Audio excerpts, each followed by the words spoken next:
area or the place blah blah blah blah blah blah blah blah blah. Okay.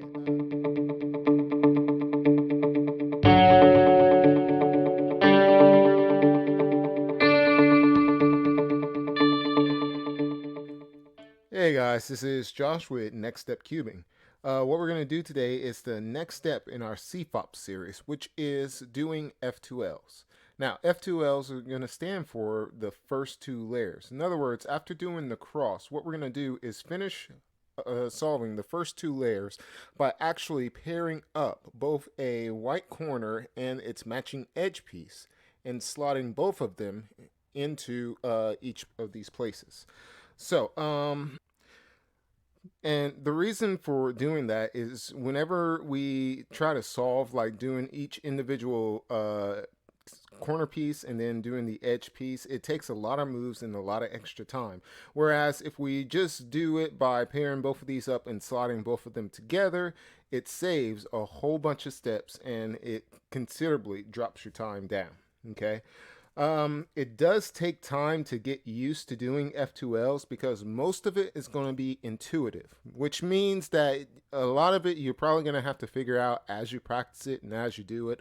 But the more that you do it, the more that you kind of see certain patterns come back over and over again, the easier it becomes. So we are going to start with the first part, which is doing the slot moves, what I call the slot moves. In other words, what moves I need to actually place the pieces into one of these four slots. Slots are the places in between the sides, as in between the blue and the red side, you'll have this spot or this space to slot the pieces in. To make it easy, I'm going to do the slots in the front right position here, okay? All right, so we're going to talk about the different slot moves to actually place the two pieces that we need into the slot. So this one's going to be the easiest one. What you have is your white corner here positioned over the slot that you need to slot in. And what you'll need to look for is one of two things. One, you need to see its matching edge piece directly behind it with both of the same colors on top, which in this case we don't. We actually have the opposite edge piece on the other side of it.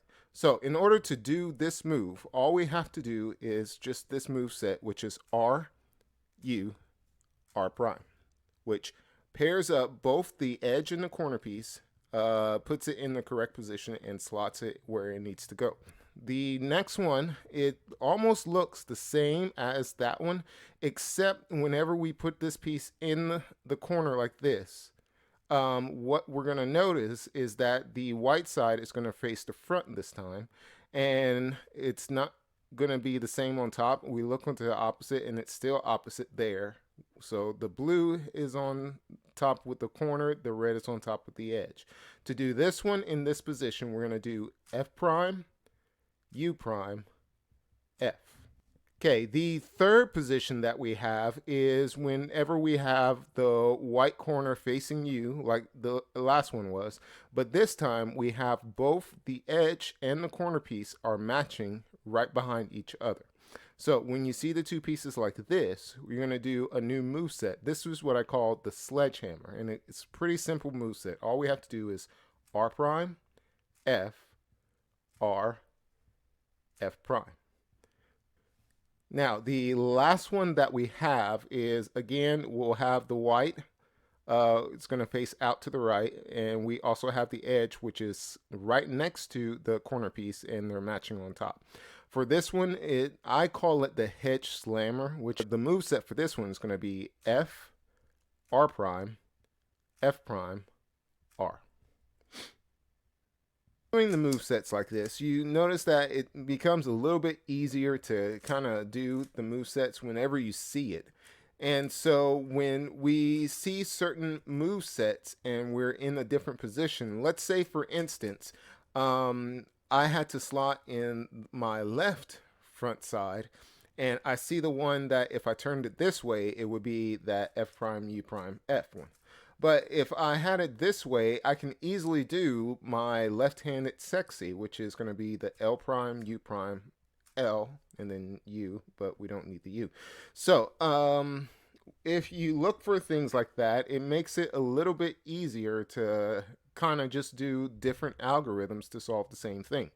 And we don't necessarily have to use the same algorithms over and over again. For instance, I can use Sledgehammer to do a simple solve like this. However, I can do a different move as well, which might be easier or quicker depending on how you look at it. So in this case, I can do an unsexy move, which is the reverse steps to doing sexy, which is going to be U, R, U prime, R prime. And it will still slot that move there.